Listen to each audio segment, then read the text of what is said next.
my opinion, there's a legit argument Washington should have been the number one team in the country. Because at least in their non-conferences schedule, they went out on the road to play Michigan State. I know Michigan State's a bad football team, but at least they tried, Mark. They scheduled somebody and went on the road. And they actually scheduled Boise State as well. Right. But nobody even brought it up as, hey, should Washington be number one over Michigan? It wasn't even a talking point. Which is a bit crazy when you think about it, because where's Michigan's, where is, so let me back it up to this point. I saw this asked on Twitter by some college football site who had a better resume and was asking the same exact question you are, was making just a case for Washington to say, should this not have been posed or questioned in some way? And my thought was, okay, if I really analyze it, I believe that Michigan did have a better overall performance than Washington, but it was more about how well they played against those teams than that they played and beat better teams, because they did not. They just simply were dominant in most of their games, more so than, of course, Washington struggled against Stanford, Washington State, somebody else off the top of my head, Arizona State, and Michigan did not. But if you consider, even if you consider Ohio State and Penn State to be better wins than Oregon and Oregon again, and that's a close call, after that, Washington still beat Arizona, USC. Am I missing anybody else? Boise State. Oregon State. There you go. Okay, so look at Washington's next three. If you consider that a stalemate, or even if you give the nod to Michigan, top two wins: Arizona, Oregon State, USC, 9-3, 8-4, 7-5. Three pretty good teams. Michigan, Maryland, 7-5. That's it. And Tim Prangley just showed up in the chat, and he's going to love you brought it up, your position, my position on this Washington-Michigan comparison. Absolutely. And again, I put Michigan above because I also, in addition to evaluating the resume and the results, I also evaluate the level of play, and Michigan was dominant. Yeah, I understand that as well, Mark. But from a principle standpoint, I felt like there should at least been a discussion that Washington should have been the number one team. Now, I see Mike Ford in the comments saying UNLV needs to be compared to Michigan State. Why are we on this UNLV train still, Mark? What has UNLV done that's so impressive? Did they go out and beat the 85 Bears this year, or the 01 Ravens? I've never seen a group of five team that ended up, 8-4 or 9-3 be 8-4, I believe. Talked about this much. So UNLV is a fine team, but they're not good. 9-4 after they lost to Boise State by 25 points. They lost to who, Mark? They lost to who in their conference championship game? Boise State by 25 points. Who did Washington beat in a non-conference game? They beat Boise State by 35 points. Oh, my goodness. So you're telling me Washington beat a better team than Michigan did in beating UNLV? And pardon me, I did the math incorrectly. 56-19 off the top of my head. 37-point win for Washington over Boise State. No, it's a great point. And you know what? In the chat, folks, Washington or Michigan, number one seed. Who should have been the number one seed? I firmly believe, not that you're all listening to us right this second, but DeReal and myself gave a pretty good rundown of the qualifications of both teams. Right. I just got told by Mike. Now, I like Mike Ford. He's a great guy, but I just see comments from him that I just don't agree with. That's why I'm pointing them out. It's nothing against him. I see Mike Ford in the comments section saying that he's saying that giving out-of-conference credit for Michigan State is fraudulent. Saying Washington scheduling Michigan State out of conference is fraudulent, Mark. What? Fraudulent in what way? I don't know. That's what he said. You can pull it up. But scheduling East Carolina, UNLV, and Bowling Green is legitimate. I guess. I'm just reading the comment that was displayed to me. Okay. If he wants... Mike, please. I understand. First of all, you're so biased, and that's fine. You are. Mike, you're our guy. Remember that. But come on. And don't say it's not close. It is close. Here we go. We got Mike here. Come on, Mike. It's close. Okay, yeah, I figured I had to jump on this. The thing is that 2 years ago we beat a Washington team that was crap, but Sure. people kept dumping on our conference, or out of conference. They kept dumping on our strength of schedule, even though we scheduled Washington. Washington was a Power 5 conference. They were a Pac team. They turned out to suck that year, but we still caught crap for it. So I mean, this seems only fair to rebut that. Okay, can I possibly make a distinction here? This would be my distinction. There's intent, and then there is reality. And so the intent in that particular year was that Michigan went out and they scheduled one of the top 15 to 20 programs in college football. At whatever point the contract was signed, that was their intent.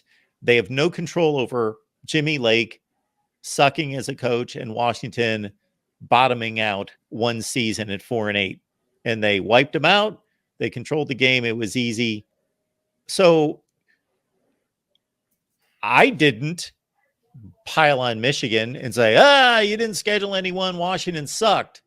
I didn't do that. But you still have to evaluate the team on the schedule. Those are two different things. The intent was there, but Washington sucked. When Washington schedules Michigan State, the Michigan State team that they played last season in Seattle was actually, this is crazy, Washington was unranked when they played Michigan State last year, and Michigan State was number 12 in the country because they were coming off of Kenneth Walker and 11-2 in the Peach Bowl win, and they were ranked in the top 12 in the country. And then Washington wiped them out. We know what happened. Michigan State went 5-7, and Washington went 11-2, top 10 in the country. And so then they wiped them out this year. But you can only schedule so many Oklahomas and Clemsons. There are only so many of those out there. So you take a risk. There's such a variance when you schedule UCLA or Michigan State. They could be 11-2 good. They could be 5-7. They could be whatever. But they're a legitimate school with a legitimate program that produces top 25 talent, Michigan State, but they sucked this past year. That's not Washington's fault, but they played a crappy football team, but the intent was there. Those are two different things in my eyes. Okay, so I guess the conversation is, good intention versus good performance. Because if it comes down to performance, I take UNLV over Michigan State, and I hate throwing in that UNLV because it's going to be a tired narrative. But I, in my opinion, like I said, if it's a choice between Michigan and Washington at number one, this isn't even an almost, in my opinion. Hold on. Can we just go back to that point? Hold on. Why is UNLV better than Michigan State? What have they done to prove this? Well, I think they have a top 20 offense. Yeah, yes, but you understand you need to put all these numbers in context, and they're playing a far weaker schedule than what Michigan State is playing. Like, it's not even comparable, and this is why I talk about the group of five versus the Power 5. The Power 5 opponent, in my opinion, should always get the benefit of the doubt compared to the group of five opponent. They're just two different levels of football for a reason. Okay, and I get that, Michigan State has also played some tough games, but they've also played their share of Indiana's and Nebraska's and Rutgers. So, I mean, can we stop kind of hype them up a little bit? Yeah, okay. Let's hang on, Mike. I was going to bring this up. Who did produce a terrible Big Ten team? Yes. But they beat. But they were in a very competitive game against Fresno State, a good to great Mountain West team. And also think of this, Mike.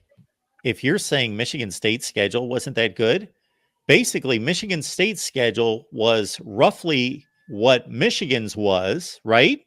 They play in the same division. Okay. So 5 games are exactly the same, and they play each other. So 6 games are exactly the same, except they had to play Michigan. They played Iowa, and they played a non-conference game against one of the 10 best teams, that maybe one of the top 5 teams in the country, Washington. Okay, yeah, and you'll never hear me say that Michigan State had a weak schedule. They had probably one of the toughest in the country.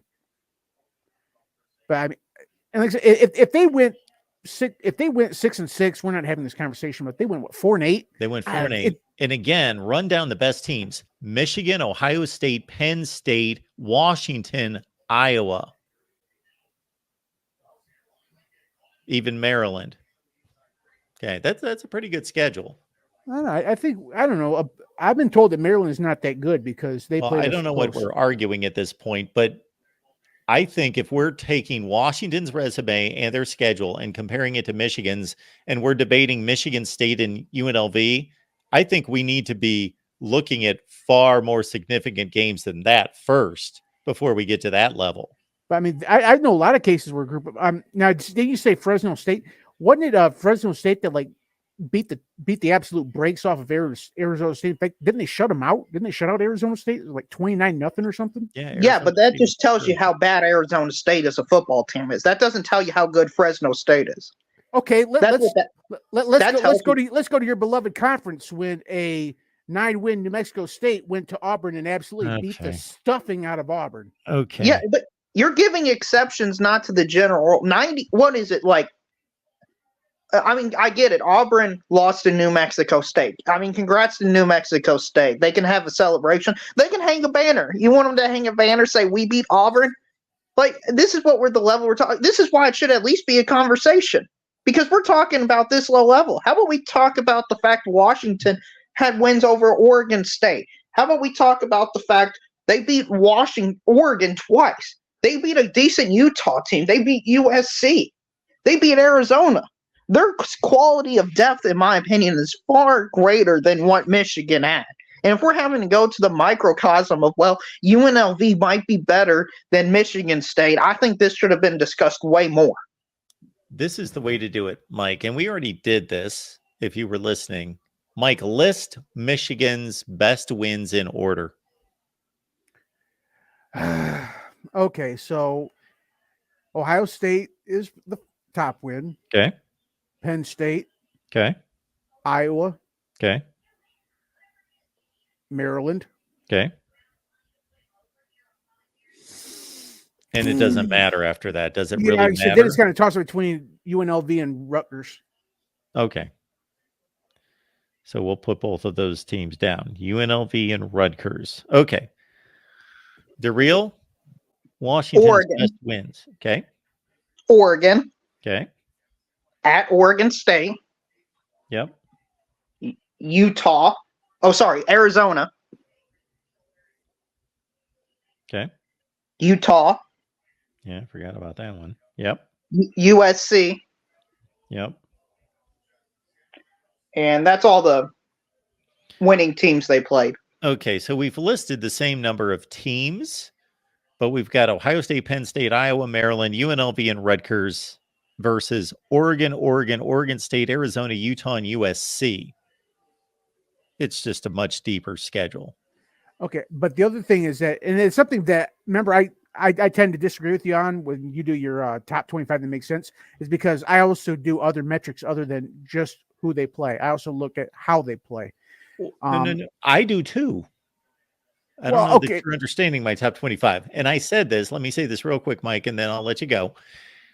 Part of this conversation started with, I made a comment to DeReal that I responded to a tweet today because somebody wanted to know who deserved number one, who had a better performance over the season, Washington or Michigan. And I had to think about it. And then I finally put Michigan and defended Michigan, but I think it's very close. And the reason I selected Michigan was not because of the comparison of those two lists of wins.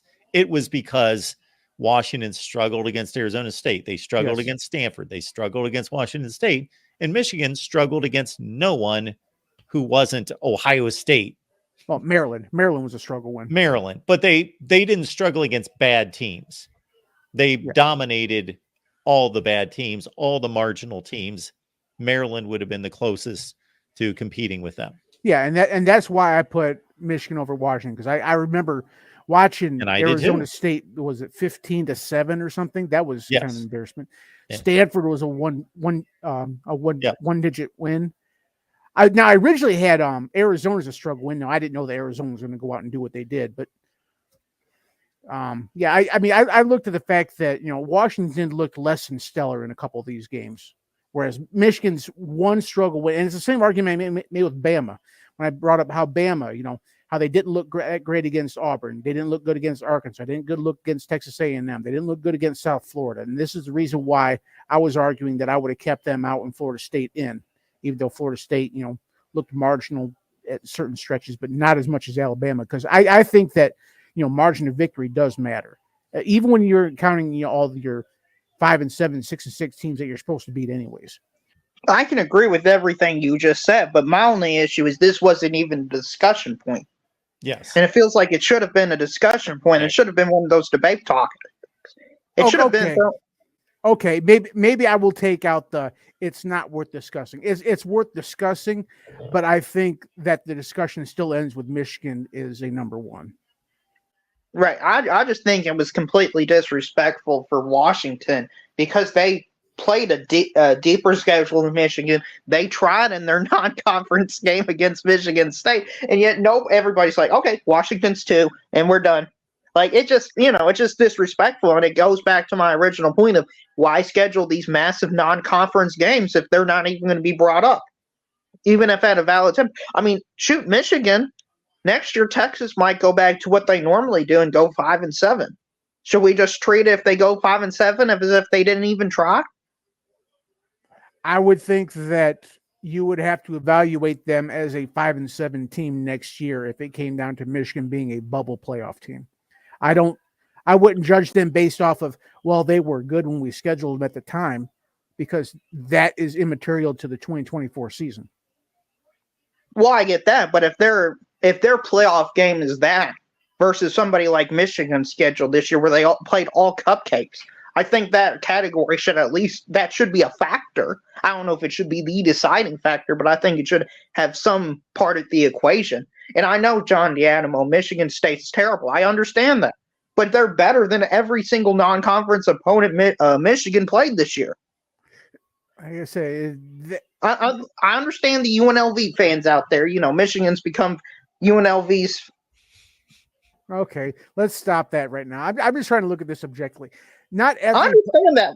I just find it weird. Every Michigan fan's like UNLV. They're all reckless fans all of a sudden. The worst program probably in the history of the sport, as one of the largest fan bases now, probably. Not every bad Power 5 team is better than every good Group of 5 team. And I think it's a legitimate conversation to attempt to break down the validity of how good a team is whenever one is 4 wins, despite a horrendous schedule. I give you that one right there, versus a 9 win. And one of the losses for that 9-win team is a team that beat them. They didn't really have a chance against, which was Michigan. Do you know what we left out of this comparison? We left out the team. So we are 7 teams deep on this Washington schedule, and we left off the team that beat UNLV by 25 points and won the conference championship that lost to Washington by 37 points.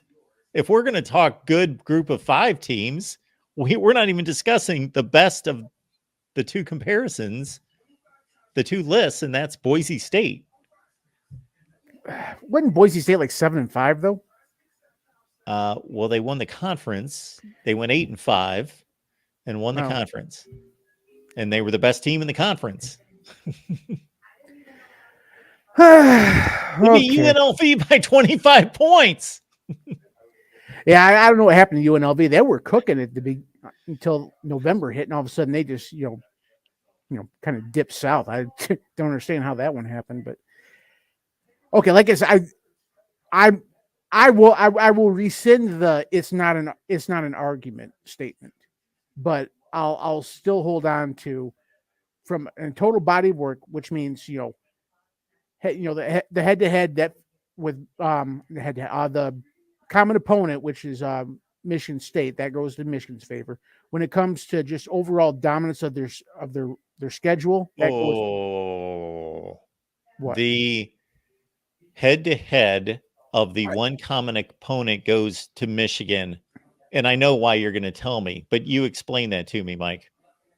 Well, it's 49-0 versus 41-7. You Now, understand, once you get to a certain point in a football game, the score is completely inconsequential.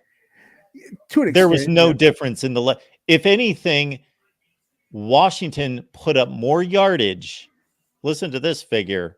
They put up more yardage against Michigan State than any team in the history of Michigan State football. Well, yeah, Washington's going to put up yards. That's what they're built to do. Well, you can't say 41-7, 49. It's completely inconsequential, the two scores at that point. They both killed Michigan State. Yeah, I give you that. Okay. Thank you. Okay, so have we kind of settled this yet, or is the dead horse? We've settled this. Can I ask you another question, Mark? And again, Mike, just to confirm, I had Michigan number 1 and Washington number 2. So it's not like I disagree with you. I just think it's as Darrell was saying, it's a great comparison, and it should have been a discussion point. Okay, and I will concede that. Yeah, I'll change it from not a discussion to let's have a discussion.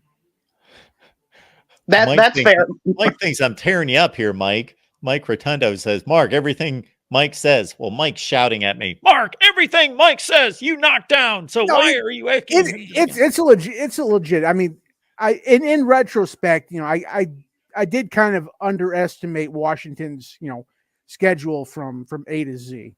And the Big Ten does have a lot of low cards in that deck. I will admit that, and I think all the other Big Ten, Michigan, Ohio State, they'll tell you that there's some questionable teams in there.